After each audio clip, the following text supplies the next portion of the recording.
It's starting now. Okay. And let me know when you would like me to start, Bonnie. Okay. Welcome everybody to our presentation on library-owned ebooks and textbook affordability with Dana Knott, who's the library director of AU Online. Correct, Dana? Yeah, that's correct. I am coming at you from Delaware, Ohio, but usually I'm in the McGregor Library at Yellow Springs. So it's a little bit rainy, windy, and ugly today, but I'm glad that I get to share this time with you all. And when I say library-owned ebooks, I'm using own very loosely because a lot of times when we think about digital content, such as the music we download or digital films that we may purchase, a lot of times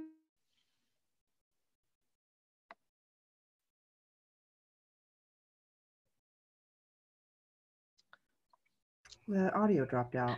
Yeah, Dana was having some internet issues, so we'll just give her a minute to pop back in. I'm still here. Got it, thank you. Okay, we stopped hearing you for a second, but you weren't muted. And that was probably the most important thing I said. Excellent. Let's do it again. Rolling, take two. Okay, so I'm just going to say with library-owned ebooks, the word owned is kind of just very loosely stated, just because when it comes to digital ebooks or format, such as books or movies or songs, things of that nature, we typically don't own them even when we pay for them. We're paying for the license. So I'm just using that very loosely. But especially in this time with the impact that the pandemic has had on us and our students, we can think about how there's greater focus on connecting students to digital content, and we have quite a bit through the library. So I'm going to talk a little bit about how you can find ebooks in the library, but also the issue of textbook affordability. So in addition to textbook affordability, we're going to have a little journey through our library catalog, and I'll show you how we can access ebooks that we currently have available through our library. I also want you guys to see the steps we take to acquire ebooks. One thing that can be very confusing when it comes to ebook access, the publisher restrictions. Unfortunately, there are limitations to digital content. Those of you who are creating online classes or working with our wonderful academic technology team definitely know the importance of accessibility, especially when it comes to our students who have unique learning needs. And we're gonna finish up the workshop discussing some alternatives, and I'd like you all to have the opportunity to share your thoughts. So let's talk a little bit about AU's library collection. What's amazing is that when students often think about catalogs, sometimes they get that archaic or old-fashioned image of the card catalog. Maybe they might not even remember the card catalog, for all I know. The card catalog was disappearing about the time when I went to college. But our online catalog through our website can give us access to many books on a variety of different subjects. But I do want to note that while I will be focusing on ebooks today, there's a lot of other online content such as journal articles, audiobooks, streaming media available through our library. So keep that in mind. There's a lot of different options. It doesn't have to be an ebook. So how do we get our ebook titles as part of our collection? So Antioch Library is a part of OPAL, which is a consortium of Ohio private academic libraries. And we're also part of a consortium called OhioLink, and those are academic libraries across the state of Ohio. So as a member of these consortia, we get access to different databases or ebook collections. So we get titles as a member of a consortia, which is a great thing because as we are purchasing as a block of libraries, that gives us some negotiating power. But then at the same time, sometimes we are also getting content that might not necessarily serve our students, and it might be more appropriate for another library. So there's some trade-offs with that. But we are also able to purchase individual titles outside of our consortial relationships. When you explore the library, we have quite a few numerous databases that will connect you to eBooks. So one challenge that we have is that because of these vendors, whether it's EBSCO or ProQuest, SpringerLink, Cambridge, Wiley, Safari, etc., they all have different interfaces. They all have their pros and cons. So unfortunately, because there are different interfaces and different ways of accessing those ebooks and different restrictions, sometimes it can be very confusing for users. So sometimes users have to take a moment and, get acquainted with the interface. So I want to turn it over briefly to textbook affordability. One thing that I find really striking is that with the prices of textbooks, they have outpaced the rate of inflation by 3 times. Is everyone okay? I'm hearing clicking. Okay. So in that case, textbook prices since 1977 have gone up over 1,000%, which is quite astonishing. One other thing, when it comes to college students, many college students are spending at least $1,200 a year for their books and supplies. So what does this mean? Well, a lot of students, up to 85% of students surveyed, delay or they decide not to even purchase their required textbook materials. And of course, it's pretty obvious that cost is the reason why they did not acquire those materials. 50% said it directly had an impact on their grade. But what's very interesting to find is that even when students can look up required books, whether it's through the bookstore or their syllabus, they still have a lot of uncertainty of whether or not they are buying the right book, especially for students who are looking at different editions or wonder if there are different formats they can purchase to save a little bit of money. So when we think about ebooks, it's definitely a social justice issue in regard to the price and who has access to be able to have the materials needed to succeed. And I think this is very crucial for us. I used to teach in a quarter system of 10 weeks and then moved to a semester system of 15 weeks. And it was even an issue with the 15-week semester. Now, when we think of our online classes, which are 7 weeks, it's even more crucial that students have their textbooks at the beginning of class. And I'm sure many of you as instructors have had students reach out to you and say, hey, I don't have my book yet. And I myself have helped students where it's the 4th or 5th week and they've been going without the textbook and struggling a bit. So one thing that really impacts access when it comes to textbooks, many libraries do not have textbook acquisition as part of their collection development policy. And there's really clear reasons why. One thing, we buy one textbook, and that means that one physical textbook is for one person. These textbooks are also often very pricey, especially in regard to some disciplines. Engineering usually has the higher textbook prices. But in that case, if we have one textbook, then that's only going to one student. Closed reserves, again, it's limited to in-library use, or maybe they can check out a book for a night or two. Oftentimes, we might get these books from a faculty member or donated from a program or department. But right now, we can see that all of our campus libraries are closed, and we have to look at the needs of our students beyond the physical campus or the physical libraries that we have.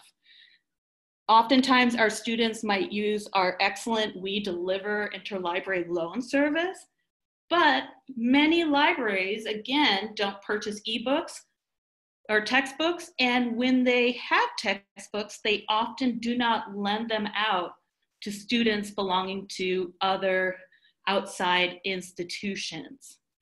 And that's another thing that might confuse students when they're looking for eBooks and they see an ebook available at a different library.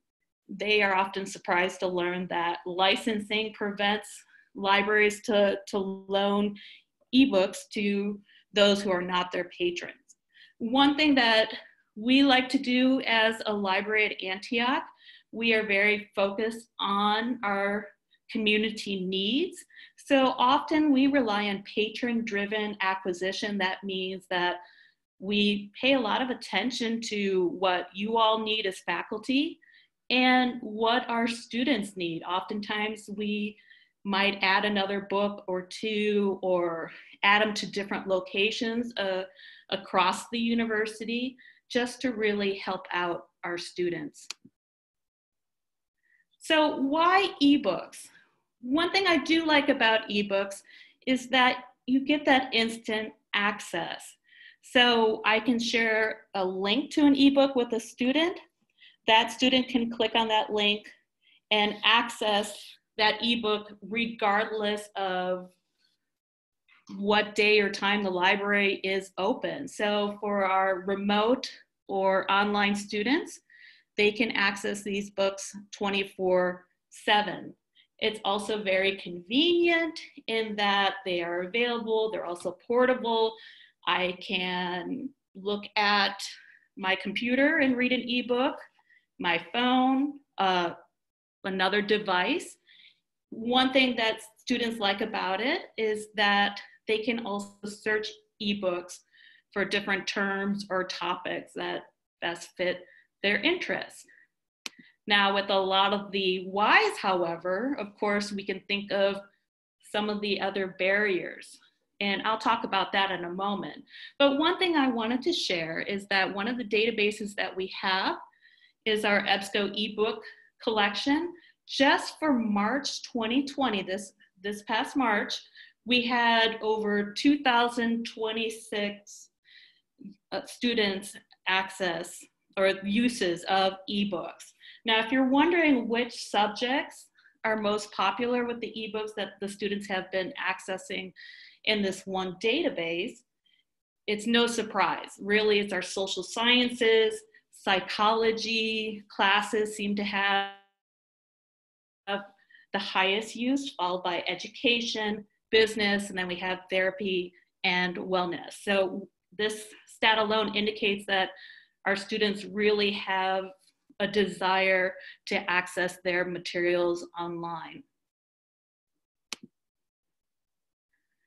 So let's talk a little bit about locating library books. For any Harry Potter fans, as Hermione says, when in doubt, go to the library. But this case, you can just go to the library website and search the library's catalog by title, author, and subject. So we'll do that in a moment.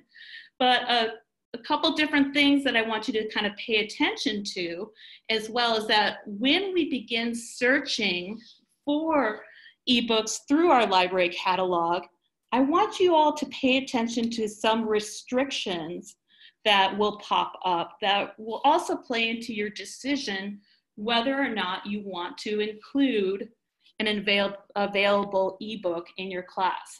So one thing that's kind of frustrating when we think about digital content, theoretically, it's content that multiple users can access at a time. However, publishers have placed restrictions, and one big restriction can be the number of users who access an ebook at a given moment. You might have an ebook that limits use to just one user at a time. You might have another ebook that allows up to 3 users, and yet another ebook will allow unlimited users. So it doesn't matter if 5 students or 100 students are accessing this ebook. You might even have ebooks that limit the number of times an ebook is accessed during a given year.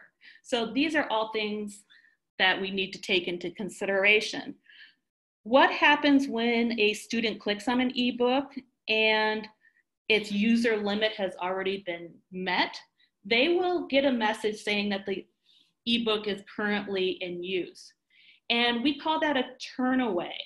And I want to mention that our fabulous library systems administrator, Kathy Boswell, she does monitor those turnaways, and oftentimes she'll even respond by adding an additional copy so that we can open up the access a bit more. So that's one concern.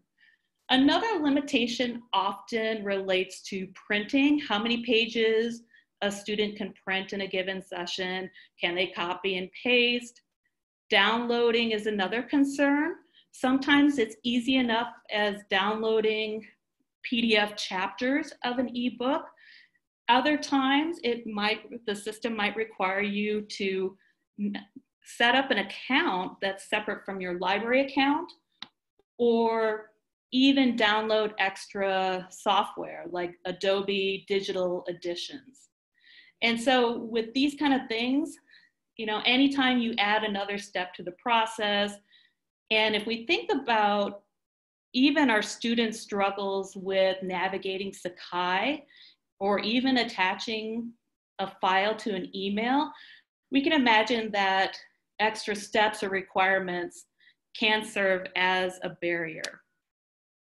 So I'm going to step away from my PowerPoint and bring up our library page. Everyone see that okay? So with our library page, you can see that we have our search box right in the middle. And this is the place where you want to conduct the majority of your searches. On a previous slide, I had talked a little bit about which databases have ebooks. Instead of searching each separate database, you'll be able to put in a title or an author, etc., or a subject term, even if you're looking to see what's out there in the catalog. Now with our search, it's what we call a WorldCat local search.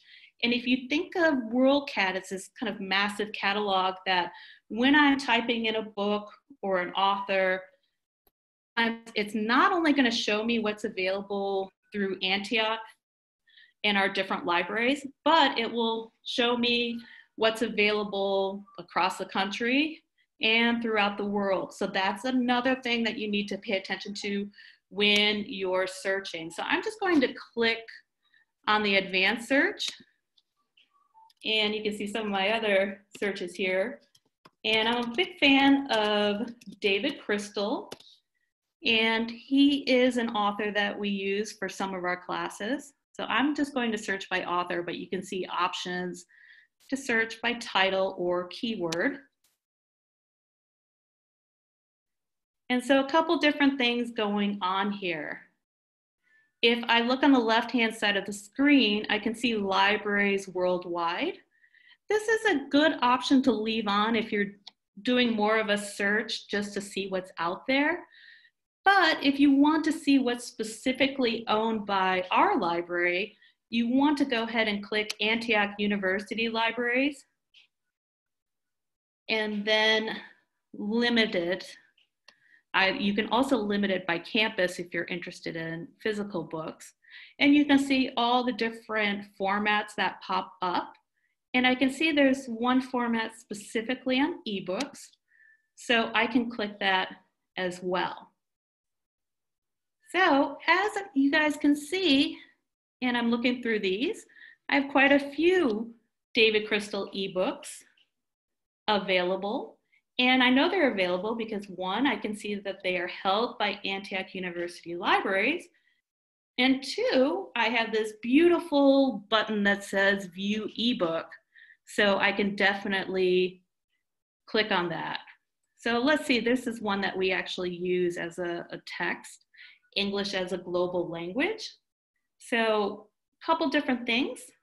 You'll notice that there is a little link to the catalog record. And I can always use this link and share it with students, and that will take them just to the record in the catalog. Or I can go ahead and click on View eBook. And one thing that we have to keep in mind is that because these are subscription services, I do have to sign in with my AUE ID and my password. So that's another difficulty students sometimes run into, is that sometimes they're accessing it before they are active in their course or properly registered. Other times they just forget what their password is. So again, you have that step that might cause a little hiccup in the system. I'm going to pause for a moment. Are there some questions in the chat, Bonnie? Yes, Meg was asking where you found to limit to an ebook, and I was just explaining there is a format section on the left of the search results, and under format types you can check the ebook selection, and that will limit your results to the ebook. Yes, and Meg, I just popped back that screen, and so you can just see that section right there. Perfect. So this particular ebook comes from our EBSCO ebook collection. And the interface will look very different than if I was looking at a book from Cambridge or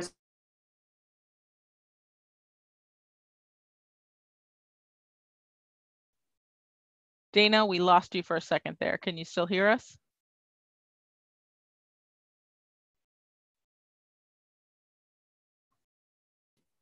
All right, let's give Dana a second. Are you Dana, able to hear me? We can hear you now. Yeah, it just started pouring rain. So we Okay. are running against the elements. How's that, everyone? That's great. Okay, great. And so when we look at this particular interface, a couple different things that I can pay attention to. I can scroll down and let's take a look at some of those restrictions. They use permissions. That sounds a lot nicer, right? But they are restrictions, limitations. So in this case, we can see that it is allowing me to print, email, or save 100 pages. There's unlimited copy paste. And the one thing that I really love to see is that unlimited user access. And that means that there are no limitations to the number of students that I can have access this book at a time. Now, if this is a book that I want to include in my course, and we have some fabulous instructional designers, I work a lot with Patty, so Patty pays a lot of attention to these things. You can see in my browser that I have a really ugly, lengthy link here. You don't want to use that. It's unique to your search session. So the main thing you want to look at is a permalink. And so when I click on that, it gives me a stable link that will always take me back to this specific work. So always use the permalink. A couple different things that you'll see in this, Antioch is mentioned, and then our proxy, and then EBSCO host is the vendor. So this is unique to this specific book, and it will also have our proxy that will prompt students to log in. Now, a couple different options that I have here. PDF full text, it's kind of confusing because you might see in this particular database that they give you an EPUB option or a PDF option. And so when I click on this, it will load it into my web browser. And so I can just go through it. I can click on different chapters. And then I can also click and download different sections. So you can see that there's my email, there's my print pages, all that good stuff. as I look in my book. One thing though is that a lot of students will see this full download, and oftentimes I will actually advise them just to look at it through their web browser, because again, there are extra steps in this whole process. So when I click full download, what it's going to require me to do is actually create an EBSCO host account. So EBSCO is the company that owns this whole suite of different databases, including our ebook collection. And so you can see at the top of the screen, there's a little sign in button. And so in that case, I can create an account or sign in my account. Unfortunately, it doesn't stop there, because in addition to signing into my account, I also have to download software, the Adobe Digital Edition. And so I'm essentially checking this book out. Those of you who love your public library might have heard of Overdrive or Libby or Hoopla, different apps that are required to download digital content, very similar process. But again, anytime you add another step or requirement, especially where technology is involved, that can lead to some anxiety and maybe the student's decision not to use it at all. I do want to mention briefly with the permissions, and it says 100 pages, this is per session. And so a lot of times people will kind of get around that by just closing their browser, clearing their history, and then hopping back in. But you didn't hear that from me. At times when we have maybe only one user and someone goes in and they want to use it and then they're idle, oftentimes the system will kind of sign them off after 15 minutes. And then once that happens, another person can access the book. So a lot of times I tell students, hey, you know, be a team player. If there's a book that only has one concurrent user limit, don't download it, because if you download it, you're checking it out, and that prevents anyone else from accessing it, just as it would if I pulled a book off the shelf and checked it out.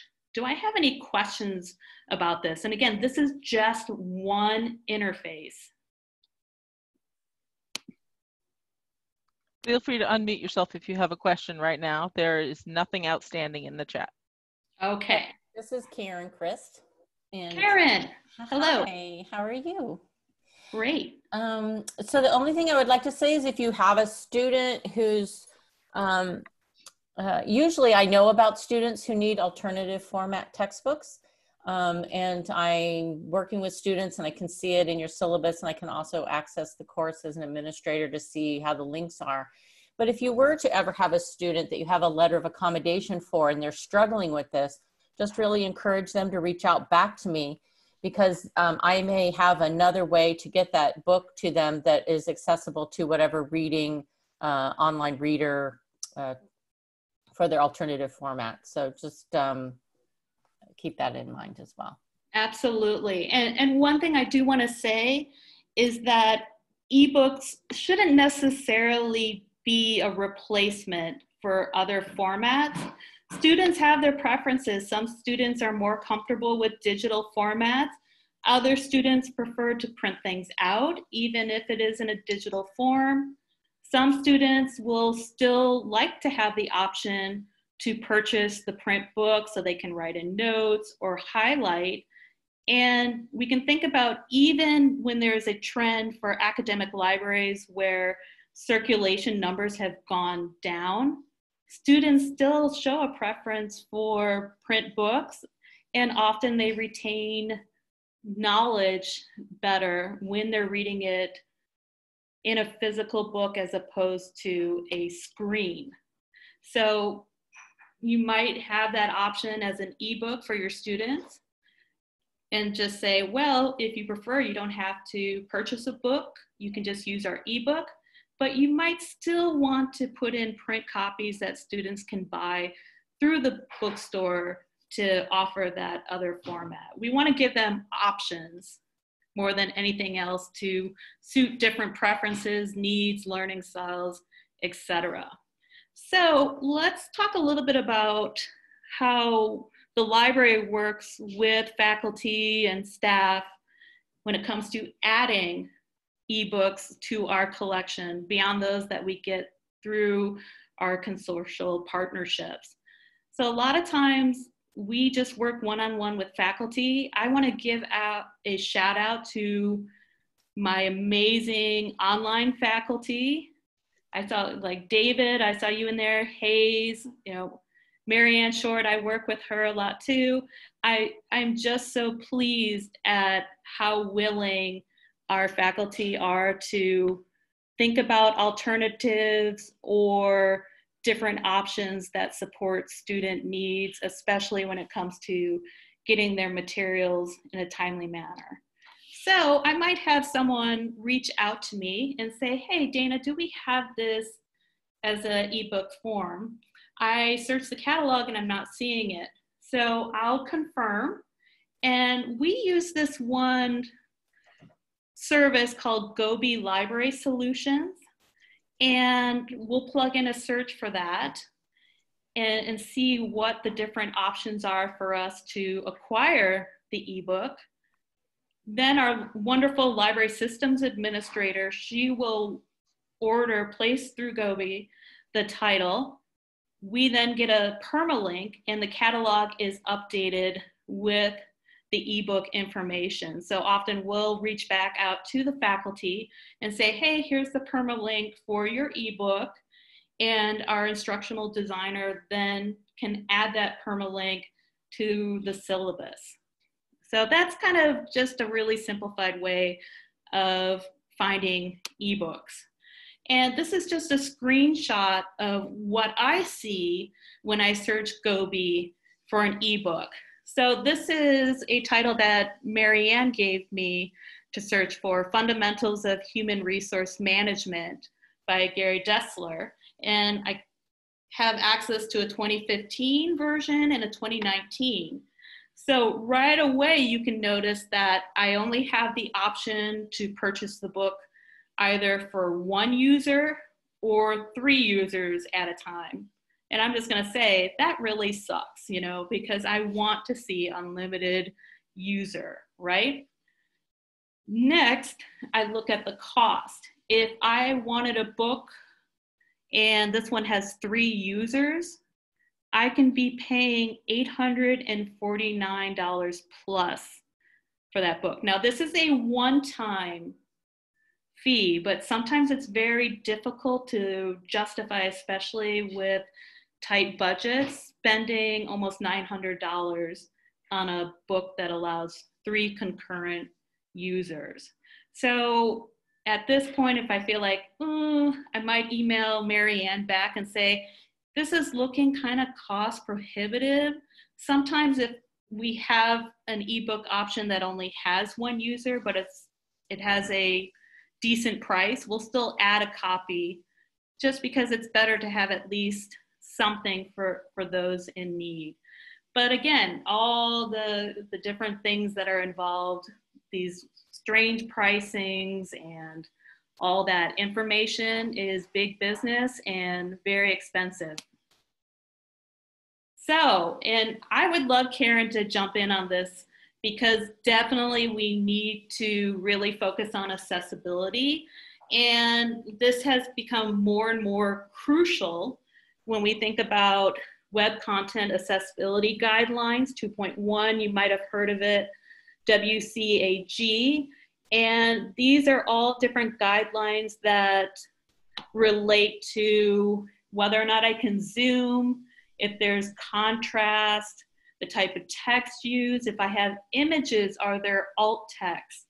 What's the compatibility like with screen readers? So if I have a student who uses JAWS or Kurzweil, is it Kurzweil, Karen? Yeah. And then other things, adaptability. Are there different ways I can look this, like landscape or portrait, navigation when it comes to my keyboard or my reader? So these are all different things that I have to pay attention to.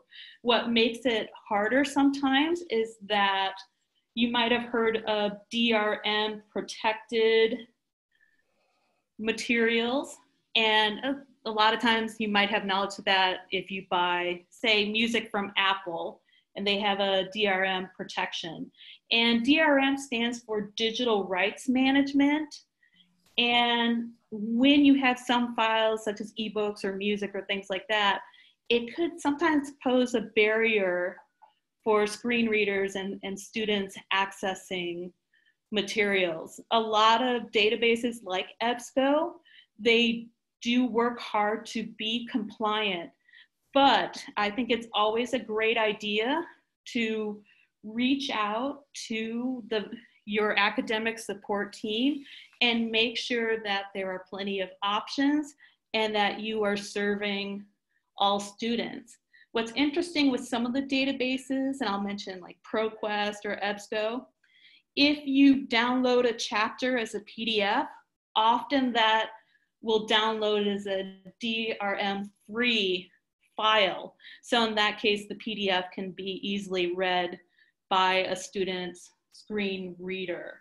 So that's a good thing that there is an awareness. Some databases are better than others, but really pay attention to ADA compliance, not only in how you set up your Sakai course, but also when it comes to those materials. If you have questions about assistive technology and your chosen course materials, again, you don't have to make this decision alone. There are a lot of experts. You can always ask us at the library, but I do want to mention that I reach out to Karen, Chris all the time. And if I am asked like by the instructional designer, such as Patty, saying, hey, are students able to access this or open it without any issues, I'll send the file to Karen, and Karen will test it out and say, yeah, we can do this, or maybe choose this format as well. So I think it's always a good idea to see what we can offer through the library, and we can provide it. A lot of the databases do talk about how they are compliant and how they help students with different unique needs. Your instructional designer will have this awareness. Katie and her team are really working towards being ADA compliant and accessible. But yes, don't forget your GS coordinators, and shout out to Karen. Karen, is there anything else you want to add about that? Sorry, my background is so distracting. I would say that there is, beyond also just compliance, sometimes these, some of the files are just terrible. Like they're not great PDFs, and maybe they're just as images, and they're difficult for other people to read in general. Sometimes I can futz around with those, or the instructional designers can mess around with them and make them readable, a little bit readable for everyone. That's not that we're going to republish those, but if they are documents that were already available to be downloaded and viewed, we can sometimes clean those up. So if you're just running into frustrations, reach out to me or the academic tech crew. And I will say that all three of us, all three of our areas work very closely together, and working on an institutional goal of taking it beyond ADA compliance, but more for universal design, so that we don't have to do these one-offs, so that the course is accessible to the broadest audience possible. And that's really what our goal is. So, I mean, obviously ADA compliance is really important, but beyond that, just really looking at all of our materials. And if this document is just so far degraded, is there another article or another way of getting at that? And that is where Dana can really help you all in terms of finding content that is useful. If you can't get exactly what you thought you wanted, you may even find something better. Thank you so much, Karen. And I'll mention too that I work with my library systems administrator, and I'll say, hey, can you buy this ebook title for me? And she'll look at and compare different versions or interfaces, and she'll say, well, this one looks really clunky. I think we'll go with this one because it's more user-friendly. And other times she'll even add an audiobook version if it's available for students who even prefer listening to an audio version. I guess the other thing I'd like to say, and I think you've been driving the point home, is you don't have to suffer in silence. There's a lot of us that'll work on this with you. Absolutely. And that being said, you're the instructor of the course. You know what's best in regard to your curriculum, the different outcomes, that learning outcomes that you're supporting your students, and what you want your students to get out of the course and the materials. So even while you might have a focus and a desire to provide an ebook alternative, the sad thing is that sometimes the availability is just not there. And so if I do a search, there's so many times where, darn, I don't have one available for the library to purchase. And that goes for even if I hopped onto something like Amazon. I'm going to say, hey, support your local bookstore. But with Amazon, even if there's an ebook version available through Amazon, sometimes that ebook isn't available or licensed for the library to purchase and provide to its students. Other times you might have an excellent book that does everything that you need it to do. And if there isn't an ebook version, use the book that's going to best serve your course needs. So if you already have an awesome book, you did your due diligence and tried to offer students another option, but sometimes that option isn't available. So different considerations then. When you're looking at textbooks, especially if there isn't an e-version or maybe very strict limitations on use, are you able to use older editions? Sometimes the annoying fact is that publishers might just make a few minor additions and changes and then put out a new edition. Are you okay with students using an older edition to complete their work? Are you looking at costs when you're selecting a textbook? Are there more affordable alternative books that offer similar content?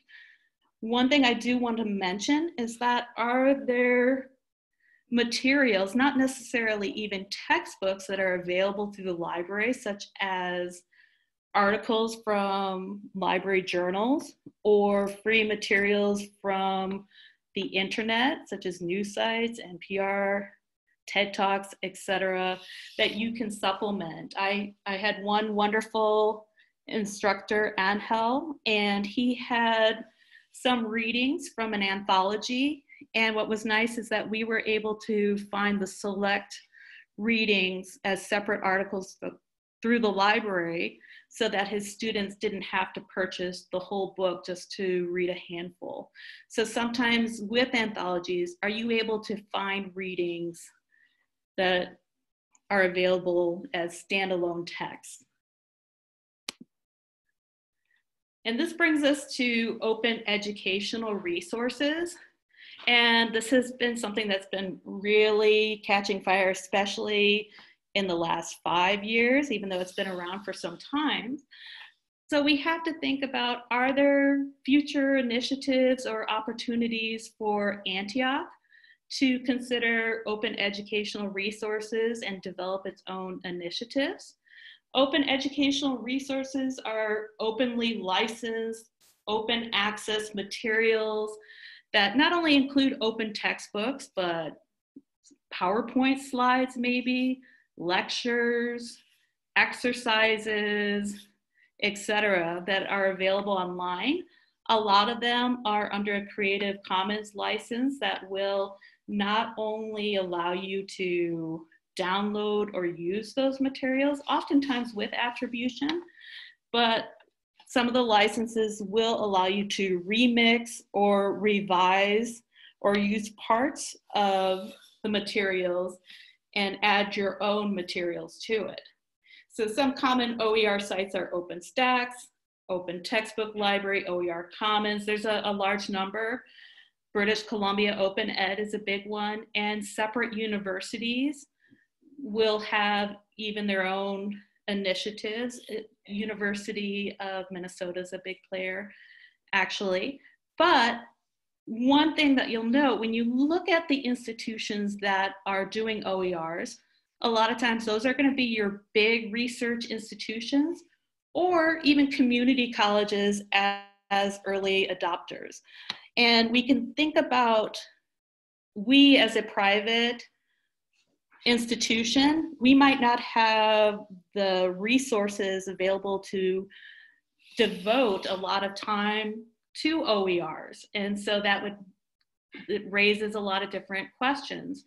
When we start developing materials, whether we're working on an open textbook or even just a series of exercises or lectures, you need to figure out who owns the material. Does the copyright belong to the creator or the instructor who's creating the materials, or does it belong to Antioch University as the employer?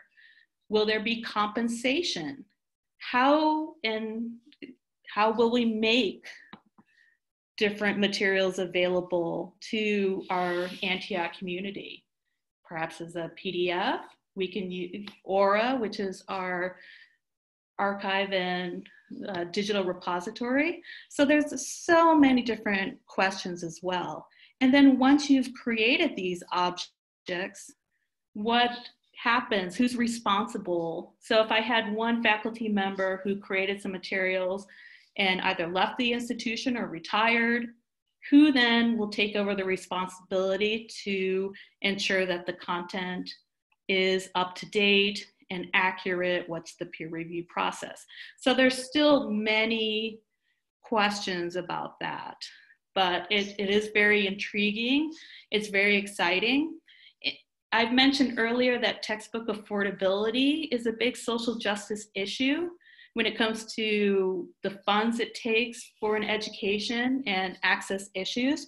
But we can think about textbook content as a social justice issue. What happens when you have a handful of publishers who are deciding what goes in a textbook?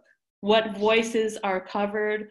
What voices are neglected? And especially if we think about African American history, marginalized groups, if I think of feminism, which often focuses on a white middle-class woman voice and might marginalize other voices, how can I correct these harmful omissions by creating materials that better reflect my university's values, objectives, and highlighting important voices that have often been shut down? So other things to think about in the future.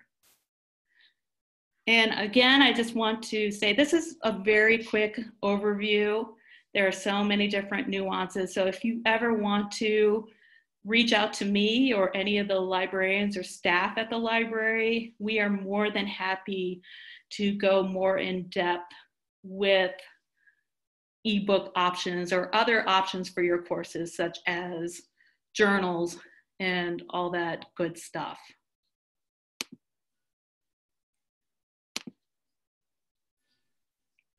All right, so why don't we open it up to questions? David.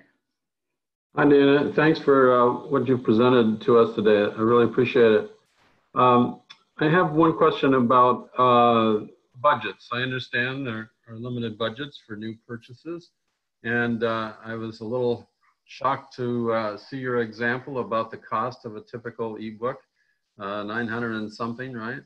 Oh yeah, there's some that could be even 1,000. So the budget's always a concern. Yeah. We try to be really good stewards with that. Oftentimes we really look for ebooks that allow for unlimited users under $300. Okay. Yeah, I was wondering how you would come to the conclusion that, okay, this is worth it. Does it need to be unlimited use? Does it need to be a book that's going to be used in more than one course? I'd just be interested in how you make a determination as to whether it's worthy of buying or not? Well, a lot of times you play a key role in determining whether or not it's valuable. Again, I have an expertise in select areas, and you know your area best. So I respect your opinion and what you see as an essential book to have students. And we can always think of, there are specific titles that, hey, I think my student should own this. But a lot of times, and we aim to please, we're very customer driven at the library. And so we do pay attention to that patron driven acquisition. And I have my colleague Christine with us. So Christine, I don't know if you want to add anything with about your philosophy with this too. See, I put her on the spot. Sorry, Christine. You did put me on the spot. You know, I think all of us, when we're looking to add to the collection, we're looking to see how it fits in the overall pieces that we have, how it supports the curriculum. And for me, the textbooks really are such a social justice issue that that is often enough. If it were for an independent study, that would probably, and it were $1,000 book, that would probably not be one that we would purchase. But again, I don't think that's a decision we'd be making unilaterally. As Dana said, this is a conversation that we are having with faculty to build this collection. And I have them with my fellow librarians. I rely on my team's opinions as well. And I can give one example where I have an online graduate student who really wanted access to this book. And of course, it wasn't one that she could readily borrow, especially due to the circumstances surrounding the pandemic. And our systems librarian looked into an ebook version, and it was just ugly. It was clunky, not very user-friendly. And so she purchased a Kindle copy for that student to use for her own personal use. So I'm really excited by some of the solutions that my colleagues come up with to support students.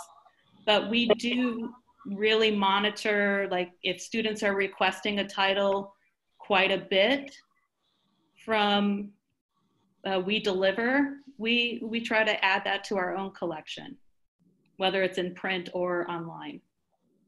And I'll just volunteer that even as a staff member who doesn't teach courses, they don't just support faculty and students with textbooks. I've had several items lately that I've been reading for professional development around UDL and managing change in crisis. And there, I can't go to my local campus and pick up a regular ILL version, a paper version, except for by appointment. It's kind of complicated. I live a half an hour away, and then I can't return it. Do they mail it? So they have both mailed me books. They have purchased ebook versions of these books for professional development purposes. I've been so lucky. I feel so grateful for the collaboration I've had with the library, and I just, asking for what I need. Is there a way to get this inexpensively, without taxing anybody's resources? And right. I've been pleasantly surprised how they've been able to support just one, person in professional development, knowing that universal design for learning might be something more people around the university are going to use as well, or managing change in a crisis. Those might also be useful to other people. So. Right, exactly. And I've been at Antioch for 2 years, and I've just really loved the collaboration and the relationships that I've had with everyone across the university. And I see the faces here. I see Hayes and, David, Ian, a lot of you I've had the pleasure to work with, and Karen. So it's wonderful that we have this spirit of collaboration, and that we rely on each other so much in our different expertise. Any other questions? And again, feel free to reach out to me. There was a little infographic attached to the invite that has my email on it, but it doesn't have to be just me. It could be your campus librarian or any library staff member can help you get started. We'll tag team. And again, thank you so much for your time. Thank All right. you for presenting this. No, thanks. Thank you very much, Dana. I really appreciate you all. And Thank you, Dana. stay well, stay safe.